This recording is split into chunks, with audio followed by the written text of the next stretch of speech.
prosperam de verdade. Se tem prosperidade bíblica, meus irmãos, Deus sempre estará envolvido. Quem me ouve, diga amém. Mais uma vez, Neemias não começou com recursos, ele começou com Deus. E ele declarou: o Deus dos céus é quem nos fará prosperar.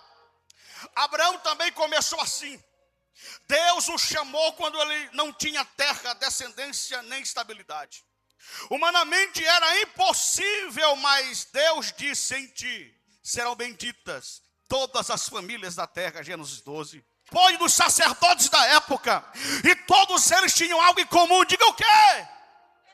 O começo deles não fazia sentido para os homens, mas fazia sentido para Deus. Deles não fazia sentido para os homens, mas fazia sentido para Deus. O teu chamado pode não fazer sentido para muita gente, mas se faz sentido para Deus, é o que basta. Se faz sentido para o Senhor, é o que basta. Aleluia! Eu estou sentindo a presença dele entre nós. Irmãos, é porque Deus gosta de começar milagres em cenários improváveis. Foi assim com Israel no Mar Vermelho. Foi assim com Gideão com apenas 300 homens. Foi assim com a multiplicação de pães.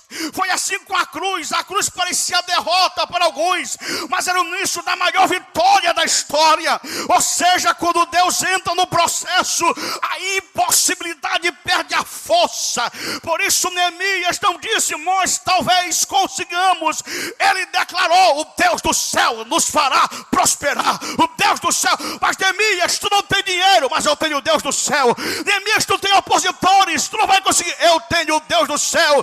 Neemias, tu não tem recurso, mas eu tenho o Deus do céu. Neemias, o povo está empobrecido, mas eu tenho o Deus do céu. Hoje eu não te apresento prata, eu não te apresento ouro, hoje eu não te apresento o carro do ano, nem uma casa nova para prosperar, mas eu te apresento a fonte de toda a prosperidade, e o nome dele é Yahvé, é Jeová, é Yeshua Hamashia, é o Senhor poderoso. Ele é a fonte de toda a prosperidade. Ele é a fonte da prosperidade do teu ministério.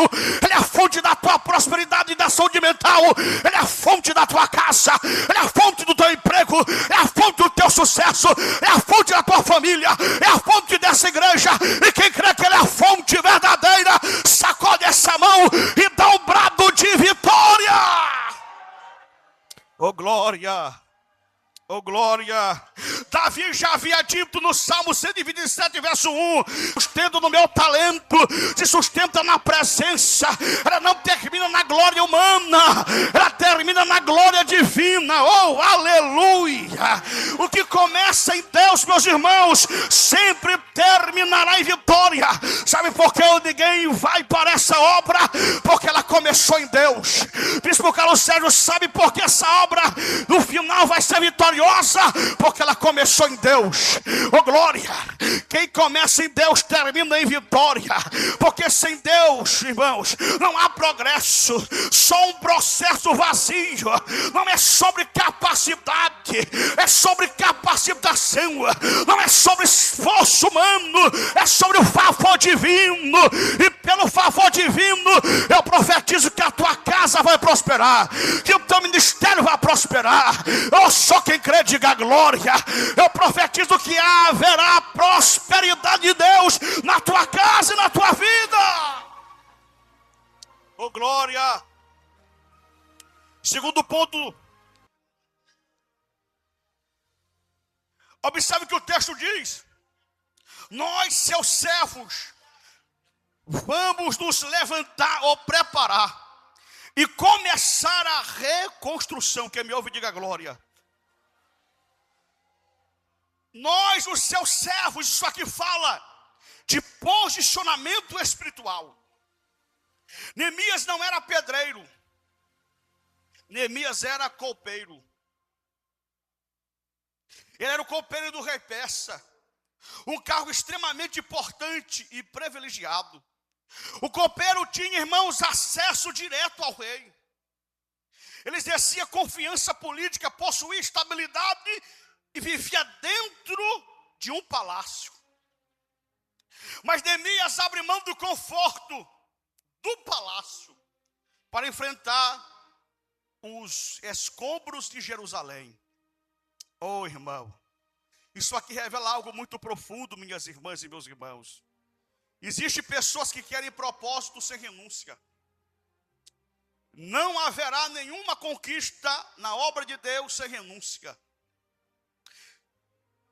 sem esforço humano. Sabe que o nosso problema é que a gente não quer desencruzar os braços. Sabe que o nosso problema é que a gente não quer sair de frente da Netflix. Sabe que o nosso problema é que a gente não quer sair do Instagram. Sabe que o nosso problema é que a gente não quer fazer nada para Deus. Mas é só para Deus. Você é muito bom para as suas coisas. Para a obra eu não tenho tempo, mas eu tenho tempo para as minhas coisas. Porque as minhas coisas são mais importantes do que as coisas de Deus. Como você vai prosperar se você não priorizar a obra de Deus? Eu não estou falando para você não trabalhar. Eu não estou falando que você não deve manter a sua casa. Não é isso que eu estou falando. Eu estou falando que você precisa harmonizar as coisas. Todo extremo é perigoso. Eu vou repetir. Todo extremo é perigoso. Se você só vive na obra, você pode passar por sérias necessidades. Mas se você só vive no emprego, você pode passar por necessidade e ainda ir para o inferno. O que eu tenho que fazer, pastor? Harmoniza as coisas. Trabalha para manter a tua casa. Deus está falando com alguém.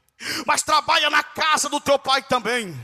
Trabalha na tua casa, mas trabalha na casa do teu pai. Aleluia. Você tem duas casas para trabalhar. A primeira casa é a casa do Senhor. A segunda casa é a tua casa. Vou repetir. Você tem duas casas para trabalhar. A tua e a casa do Senhor. Ele está confortável. Está no palácio do rei. Mas, eita, Jesus de Nazaré. Mas ele renuncia quando Neemias chega em Jerusalém. Ele inspeciona os muros à noite, analisa os danos, organiza o povo, distribui funções e desperta a responsabilidade do povo. No contexto judaico, vem comigo. Reconstruir os muros era também restaurar. Neemias usa a expressão, nós, seus servos. Ele está dizendo o seguinte: nossa identidade está em Deus. Vou repetir. Cultura persa, ser servo do rei era uma honra.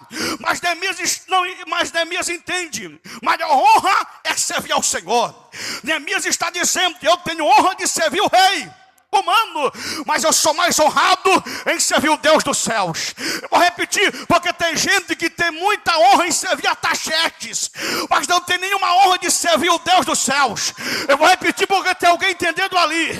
Tem gente que tem muita honra em servir o patrão, em servir o emprego, em servir as pessoas, mas não tem nenhuma honra em servir o Rei dos Reis e Senhor dos Senhores. Neemias está dizendo, eu sou servo do Deus Todo-Poderoso. Servos aqui quer dizer aquele que pertence, obedece.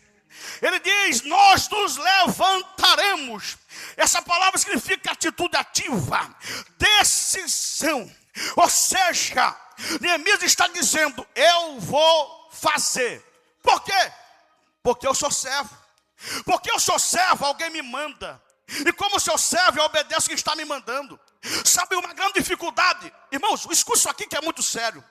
A falta de dedicação na obra de Deus pode revelar a tua identidade. Eu vou melhorar para quem é simples. A obra de Deus pode revelar uma coisa, o quê? Que tu não é servo. Que tu não é servo. Vou repetir mais uma vez. A tua falta de dedicação na obra do Senhor pode revelar o sentimento interno. Tu não é servo. Por quê? Porque quem é servo obedece. Porque quem é servo se submete ao Rei dos Reis e Senhor dos Senhores. E não é o que estou falando não. Priorize primeiro as coisas e depois o reino, é assim? O reino de Deus e a sua justiça e as demais coisas, cotidiano, comer e vestimenta, virá depois. Mas eu acredito que está difícil de dar glória, mas eu acredito que tem aqui servos e servas do Senhor. E se tem alguém aqui que serve ao Senhor, diga glória. glória ao Deus que tu serve. Deus prospera quem se posiciona, quem assume identidade e quem age com fé. Porque tem gente, Bispo Carlos Sérgio, que quer prosperidade, mas não se posiciona. Tem gente que quer prosperidade, mas não assume identidade de servo. Tem gente que quer prosperidade, mas não tem fé. Não tem fé. E tem um detalhe, irmãos, eu vou deixar Deus me usar, quem crê diga glória. E tem gente que ainda não tem posicionamento e ainda atribui os seus fracassos a outrem. Porque uma das maiores armadilhas de um fracassado é atribuir seu fracasso a outro. E quando nós atribuímos o nosso fracasso a outrem, você nunca se levantará. Oh, Jesus de Nazaré, sabe o que está faltando para nós? O posicionamento do pródigo. Eu pequei, eu errei, mas vou voltar para a casa do meu pai e vou dizer: pai, foi eu. Assuma a sua responsabilidade. A obra não está prosperando, é falta de teu posicionamento, é falta de identidade. Eita, eu sei que está difícil dar glória. Olha lá, Yassuri Kamandoré Vassai. Tem gente que ora por prosperidade, mas não quer se posicionar.